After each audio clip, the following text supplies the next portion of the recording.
All right, welcome to the first Rewrite My Web App video. Really excited to get going on this, and I hope that you'll have fun too. So this channel is where I'm going to take your work and rewrite it and give it back to you, and hopefully we'll all learn something in the process. That's the fun, and hopefully you'll get something good out of it too, aside from just work for free. Seems like a good deal. I don't know why I'm doing this. Maybe I'm stupid or something. Anyway, this is a project from a former student of mine, Mike Graves. He sent me this work, and this was a project that he did for, I think, a family member who is a construction firm. He's done a pretty good job. It's a static HTML site that is designed to promote the business. And he's modded a bootstrap template to make it work. But he's done a pretty good job, and if we look at his code, it's also pretty good. Let's go ahead and check it out real quick. We'll put it up. Where did I put it? Did I put it here? I didn't put it here. Where did I put it? Oh, it's in downloads. It's over here. It's a multi-page website. Standard HTML stuff, which is good. I mean, this is a great place for people to start, and he's done a nice job. But part of the reason behind this website is I want to show you how to potentially take the next step. So you have some good ability with CSS, some JavaScript, some HTML. You can look at code, you can read it, you can modify it. But there's a lot that goes into production-ready websites, and I'd like to help you get there. That's why I made this. So, yeah. Basically, if you're a front-end developer these days, you want to be building in React. React is incredible, especially when you pair it with Redux. The two of those just make a lot of sense. And if you don't know what I'm talking about yet, don't worry about it. You're going to learn. But it's just fantastic. And I do all my work at my company that I work at, Link KKC. Shameless plug in a system that we came up with utilizing React and Redux and some other stuff. That's great. So we're going to kind of slowly work towards porting this over to something similar and have a little fun while doing it. So let's get started. And all these start with a basic starter project. I like to start with this one. I'll put the link in the bubble somewhere down here. But this one's really great. So we're going to go ahead and download this. I'm not going to futz with the GitHub stuff yet. I know some of you haven't seen it, so don't worry about it. We'll get to GitHub later. But here's our project. We're going to copy it, and we're going to have a place for it to go. I'm going to put it into this folder. That's the video folder. This one. I gotta change my view here. There we go. G, paste. And I think this was called Livingston Builders.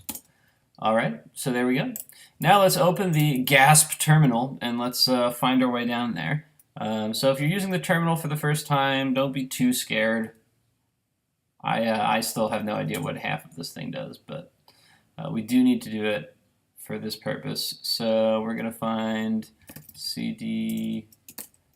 CD means like navigate to a folder. Rewrite my web app projects, and then Mike G. And Livingston Builders. You can hit tab to extend like that.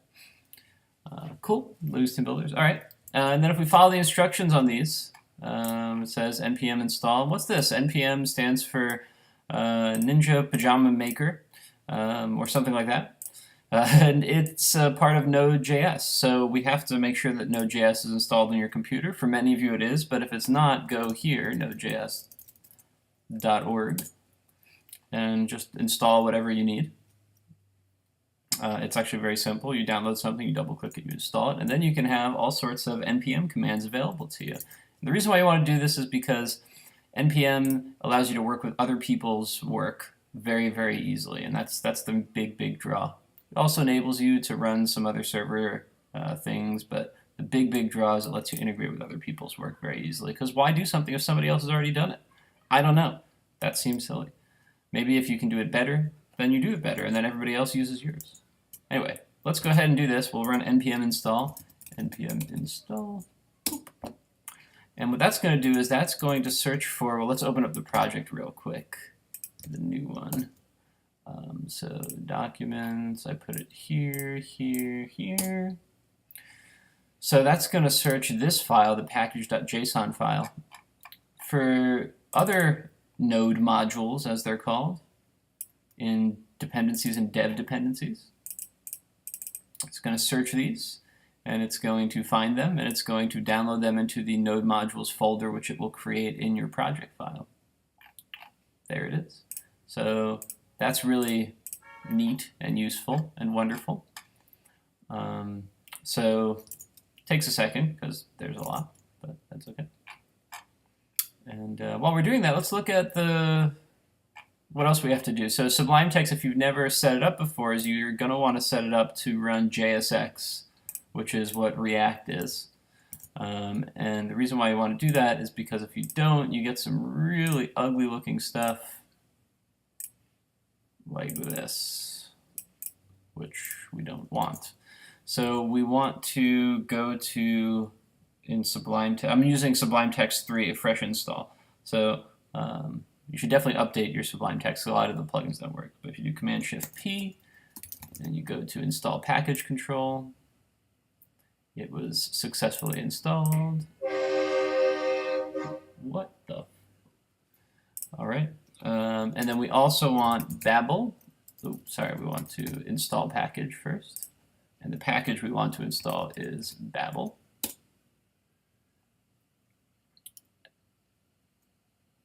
It's taking a second. I'm going to take a sip of water while we wait. That's good. So what Babel's going to do is allow us access to all the Babel plugins that will handle parsing stuff like this into a fun little readable form that we can actually use. Because this is going to give us nightmares if we don't fix it. And we'll wait for this to slowly tick up. Whee, isn't this fun? How much time we got? I don't know. At first I thought I wasn't even recording, but we are. That's good. I'm losing it. Okay. Only 27% more or something like that. Hooray. Okay, now let's do it again. Package control. Package. I don't know what that is. Install package. And we also want Babel. We want Sublime. Wait. Did it work already? Or do we have to restart it? I don't think it worked already. Package control. Sublime. Looking for Babel Sublime. Is it Babel snippets? Hold on a sec. Sublime text. So let's do this. Okay. So JavaScript. Oh, there it is. Babel, JavaScript, Babel, and voila, very fancy. Okay, that looks a lot better. There's some other stuff we can set up in Sublime Text. There's a Sublime Linter, which you can use to help you out. I actually do like Sublime Linter, but I'm not going to set it up in this video. We'll do that a little bit later. It's just to kind of get it started. So we have our code highlightable and all that stuff, and now let's see if we could run our project. So if I remember correctly, it said to do npm run dev, which is what we're going to do.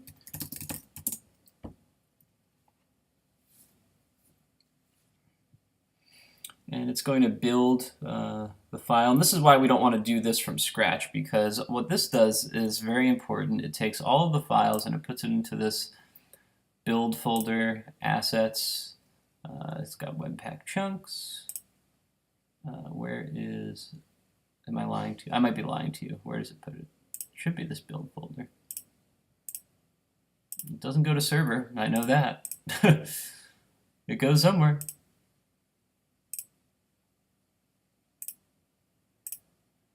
Alright, I forgot where it goes. Anyway, what it does is it builds all the files into a distributable, which is the important part. So that when you open the browser, as it says to do so, localhost localhost 3002, or I guess 3000 would also work. And here's the app. So it looks like there's a Husky, there are users. We could add a user, Matt. Got a little thing, refresh, it's great, okay? So anyway, it runs, that's great. Our next step is going to be to customize what we have here to better fit the structure that we need. So the first file we're going to look at is in client, source, routes. In React, routes is kind of like a bunch of addresses for components, which are front-end pieces that you look at. And we only need a couple of them. The way this works is that if you have one route inside another route, layout is always rendered if you go to users. So like if you go to /users, you get layout and users. If you go to /error, you get layout and error, right? So that's cool. So we need different paths though. I think the original project had home, about, blog, contact. So let's change this to home, about. As you can see, the path is just the location. And contact. And we'll leave these as the components here for now. That's fine, because we'll change them later. But there we go. Now, strictly speaking, you shouldn't have an index and a home component if they're going to do the same thing, right? Like that doesn't really make sense to have a /home and the index. So we're actually just going to get rid of users here because we want / to be the home. So we'll have / about, photo gallery, contact. Wait, about, blog. Did I miss one? About, oh, I missed blog. Okay, oops.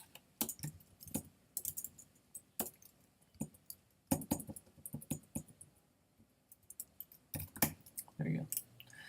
And they're all going to render error pages for now. That's okay. All right, let's save and let's see what happens. Another nice thing about using a boilerplate is it rebuilds. A lot of these things have these already done, which is great. It'll rebuild every time you save. We'll refresh, and now these probably, oh, that's the wrong one. If we go home, we have this. And now if we go to the routes that we established, blog, we'll get an error. What was the other one? About, should get an error. If we try to go somewhere else, we should get a not found. All right, so that's pretty good. So we have a nice little setup here, and we'll just have to kind of get into editing some components. But that'll do it for now, for this video. Play around a little bit. You know, you can play around with home, all this stuff. And when you come back, we'll look at rewriting the home page that Mike has to fit into a React component. Until then, as they say, happy coding.